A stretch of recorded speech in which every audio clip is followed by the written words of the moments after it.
আপনারা এখানে কোনো খারাপ প্রেসিডেন্স উত্থাপন করবেন না।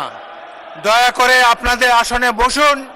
আমি এখন মহামান্য রাষ্ট্রপতি জনাব মোহাম্মদ শাহাবুদ্দিনকে তার মূল্যবান ভাষণ প্রদানের জন্য অনুরোধ জানাচ্ছি।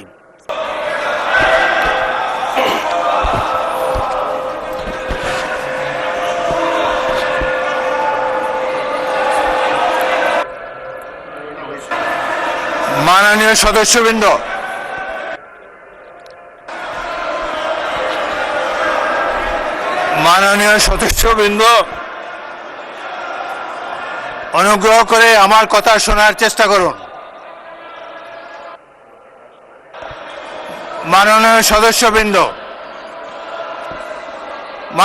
সদস্যবৃন্দ, আমরা মহান জাতীয় সংসদে কার্যপ্রণালী বিধি, সংবিধান এবং রেওয়াজসমূহ অনুসরণ করতে চাই। আপনারা এখানে কোনো খারাপ প্রেসিডেন্স উত্থাপন করবেন না। দয়া করে আপনাদের আসনে বসুন এবং মহামান্য রাষ্ট্রপতির ভাষণ শোনার জন্য অপেক্ষা করুন। মাননীয় সদস্যবৃন্দ, সংসদের শৃঙ্খলা বজায় রাখুন। অপেক্ষা করুন ভাষণের জন্য।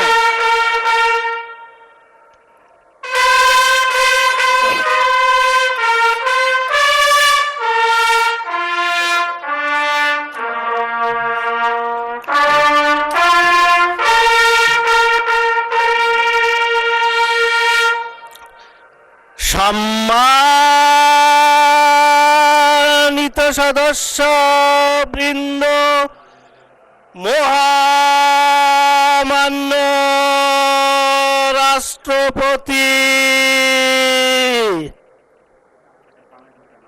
আগামীর অগ্রগতির ভিত্তি আনোয়ার ইস্পাত, স্ট্রংগেস্ট স্টিল সিন্স 1978।